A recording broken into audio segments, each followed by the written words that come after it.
today, we're talking about a very compelling topic that us editors and BDC have been covering for a few years. We haven't gone deep on it, and that's cyber threats, cybersecurity as it relates to commercial and institutional real estate. And it's certainly a risk and something that all of our viewers should know a little bit more about. So Coleman is an expert in this part of the market. And so Coleman, I wonder if you could set up the problem that real estate owners and developers are facing. Is it a real threat right now? Yeah, it's definitely a threat. I think it's kind of a culmination of a number of factors coming together. We've got systems that are controlling the buildings that we're finding are not protected. We've got on the other side, we've got the hackers, if you will, malicious actors that have the tools and resources and are finding these sorts of building controls interesting and fun territory, I suppose, to explore. And just the simple fact that the tools and it's getting a lot of attention. They're finding ways that they're able to exploit these vulnerabilities and actually be able to turn a profit. So these three things coming together kind of make it a prime target now. I guess starting with the first item, the building controls in the past have long been built without security really in mind. They may have had password and login and things like that, but no one really thought that anyone would need to protect it from somebody from the outside getting into the system. They're just, the risks and the impacts were considered really not that great. And then at the same time, I think these systems kind of grew ad hoc over the years. So you may have installed one system, and these systems, they building controls will often be good for many, many, many years, whereas computers, you replace those every 4, 5, 6 years, and they get regularly updated. These building systems are meant to be real workhorses. They're meant to last for decades. And so as new features, as new systems need to come online, they kind of get bolted together. And one thing that we're finding is that a lot of times people don't even really realize what systems they have. They understand what they've got, but not all the components, not all the communication links to the outside world. Sometimes a contractor will have installed a modem or some sort of remote access port so that they can monitor or manage the system. And maybe it was meant to be temporary, but temporary became permanent at some point. So we're finding these sorts of things. Coleman, what are hackers looking for? Is it financial information? Is it any information they could get their hands on? Can they backdoor their way into a situation where they could actually steal money? Or is it just more data on, database type stuff? Just curious. It's a little bit of both, I guess. I think originally, as I alluded to earlier, it started out as being more fun. The hackers, if you will, were able to now suddenly control things in the real world, as opposed to just being relegated to cyberspace, I guess. And so when you are talking about control systems, whether it's industrial controls, building controls, IoT, however you want to categorize it, now you're actually monitoring actual activities in the real world. It might be listening to something, it might be getting data points, it might be getting video cameras feeds, but you're getting inputs from the real world. And then you're also controlling outputs in the real world. You're able to turn lights on and off. You're able to control temperatures, access the card access system, things like that. And so now it's kind of interesting. I can actually maybe look out the window and see the effects of what I'm doing in the real world. And that was interesting. Mhm. But, folks quickly, discovered that there is money to be made here too. Um, uh, I think the first thing that people did, these malicious actors would simply use access to those systems as a vector to get access to the corporate networks where the data was, whether it's personal information, healthcare information, financial data, whatever that target is that they're looking for. That was their easy avenue into those systems. But as things progressed, and now we see this all the time in the news, ransomware is the probably the main money earner, I suppose. As they've gotten better at being able to control those systems, being able to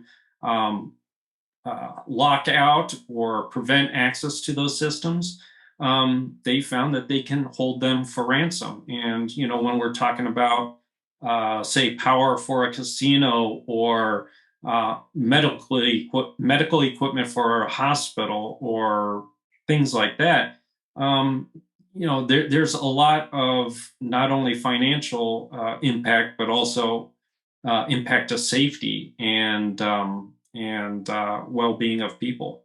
Mhm.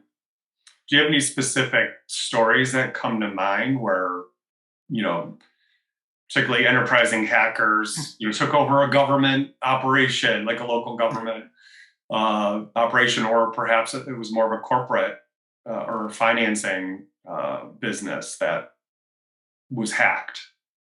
We've seen, I guess people always point to the Target hack, where somebody entered through a contractor portal to access the network. Mhm. We've got instances of a casino data from a casino being uh, exfiltrated, and their avenue into it was using a thermostatically controlled temperature sensor, I guess, for a large aquarium in the casino setting. So we've got a lot of sort of those anecdotal stories. It's kind of interesting that I found,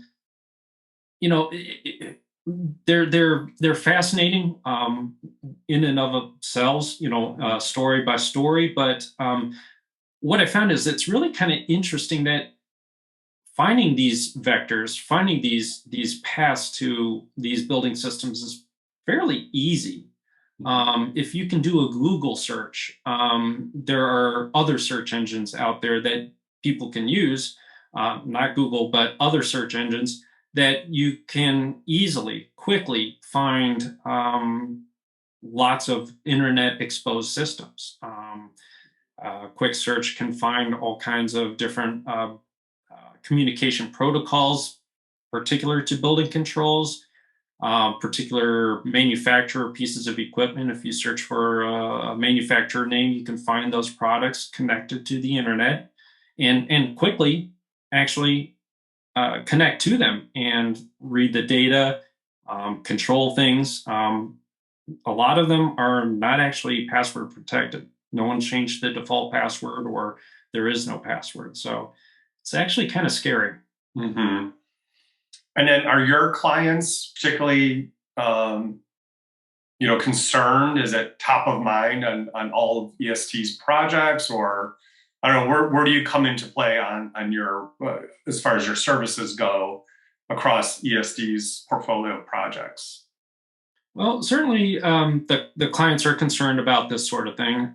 Usually, they don't quite know where to start. A lot of it depends on the maturity of their IT organization or their facilities organization. And I guess the engagements themselves vary depending on whether or not it's a new construction or an existing facility. Um, with an existing facility, a lot of times our first step is simply to assess what systems are there. A lot of times the drawings have gotten lost, or like I said, the systems have grown and the drawings are outdated. So a lot of times our clients need help in understanding what exactly they've got to work with. I tell people you can't manage what you don't know, right? We've heard that before. But then the next step is, once we have a fairly good roadmap of what that is, what the architecture looks like, is to go in and conduct a vulnerability assessment. What we call in cybersecurity a penetration test or vulnerability scan to identify all those vulnerabilities that are on that network, to find out if any of those vulnerabilities can be exploited. If so, where could a malicious actor be able to enter the network and move around and get to? What sorts of things would they be able to control? So that's usually how we start with those clients with existing facilities.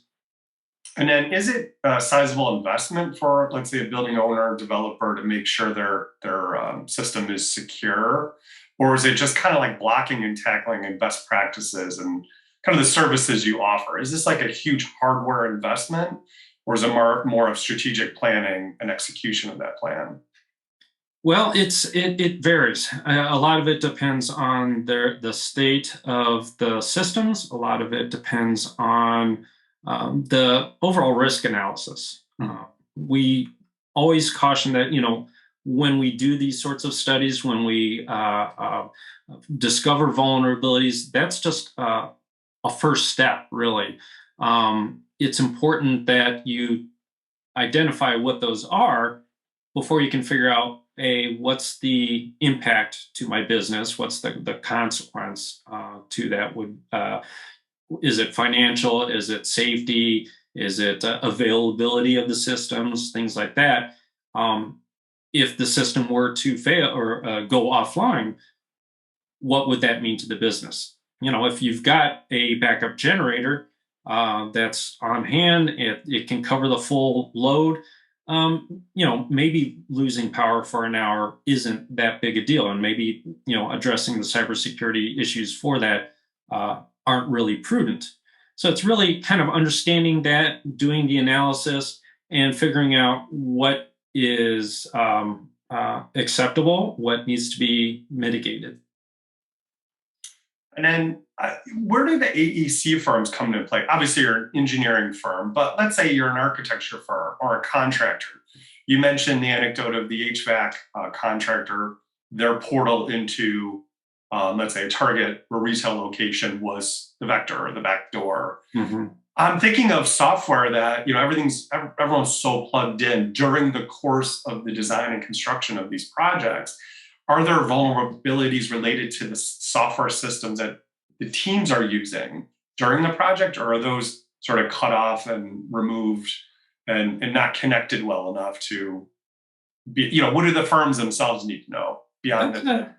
That's a really good question, because I think we see some things that are completely disconnected and sort of isolated, which is good for that aspect, because then once the construction is complete, you can pull that network, that system offline, and remove it and leave the building, completely protected.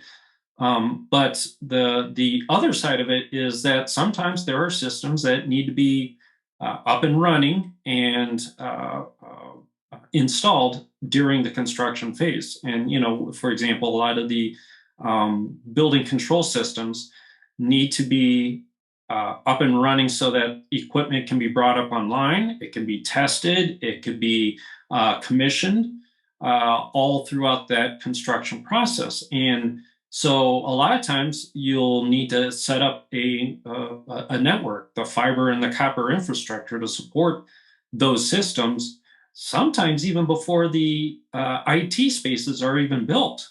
So it becomes kind of a scheduling conundrum and a little bit of a puzzle. And there are certainly different ways to address that, but it needs to be part of the consideration as you're setting these things up. And that's one of the things that we really try to work with the client on, depending on what the phasing of the project is and that sort of thing. So, but yeah, we try to enter that discussion early so that everyone has a good plan going into it. And then Coleman, any other advice for, developers, building owners, EEC firm partners? I guess the most important thing, though, if I had to say one particular thing, would be to be sure to include those security stakeholders. I've seen that time and time again with the physical security team, bringing them on board early in the design and construction process in order to make sure the physical security of the building is considered early on. But a lot of times the cybersecurity stuff is really kind of put even further out of mind, and that's a real mistake. I think it's important to include them in the early discussions, and so if the client has separate groups that manage the IT systems, the IT group being separate from the group that manages those OT building control systems, certainly those two groups need to come together and have those discussions so that they can enter into the project with a good solid plan for how to manage that as it's being built, so that when the construction's done and it gets turned over to the client, that they can actually manage it the way they need to. They really should manage it.